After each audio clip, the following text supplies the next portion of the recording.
Bismillah, Assalamualaikum warahmatullahi wabarakatuh. Pada kesempatan ini kita akan membahas kisah salah satu sahabat Rasulullah SAW yang memiliki keberanian dan keteguhan iman luar biasa, yaitu Abdullah bin Hudzafah As-Sahmi. Abdullah bin Hudzafah adalah salah satu sahabat Nabi yang dikenal taat dan berani. Salah satu peristiwa penting dalam hidupnya terjadi ketika Rasulullah SAW mengutusnya untuk menyampaikan surat dakwah kepada Raja Persia, Kisra. Tugas ini bukan tugas ringan karena Kisra dikenal sebagai raja yang sombong dan keras. Abdullah tetap menjalankan tugas itu. Namun saat surat Rasulullah SAW dibacakan, Kisra marah karena namanya tidak disebut lebih dulu. Ia merobek surat itu tanpa menghormati isinya. Abdullah tidak melawan dan tidak membalas dengan emosi. Ia kembali ke Madinah dan melaporkan kejadian tersebut kepada Rasulullah SAW.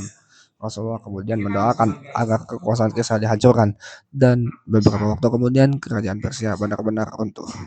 Beberapa tahun setelah itu, pada masa kekhalifahan Umar bin Khattab, Abdullah bin Hudzafah ikut dalam peperangan melawan Romawi.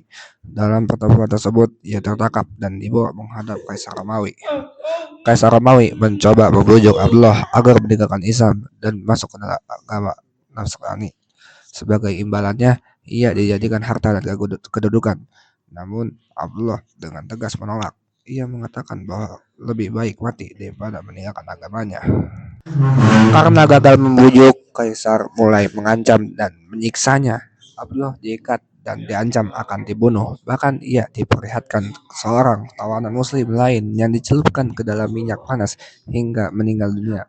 Saat itu Abdullah menangis. Kaisar mengira ia takut.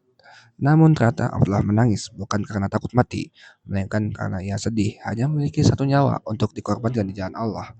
Melihat keteguhan Abdullah, Kaisar akhirnya berkata bahwa ia akan membebaskannya jika Abdullah mau mencium kepalanya. Abdullah tidak langsung menolak. Ia mengajukan syarat agar seluruh tawanan muslim juga dibebaskan.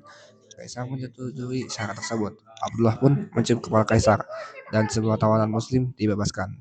Abdullah bin Hudzafah kemudian kembali ke Madinah. Ketika Umar bin Khattab mendengar kisahnya, ia berkata bahwa setiap muslim pantas mencium kepala Abdullah sebagai bentuk penghormatan. Umar pun langsung mencium kepala Abdullah di hadapan para sahabat. Kisah ini mengajarkan bahwa keteguhan iman, kesabaran, dan kecerdasan dalam mengambil keputusan dapat membawa kebaikan besar bagi banyak orang. Sekian, Assalamualaikum warahmatullahi wabarakatuh.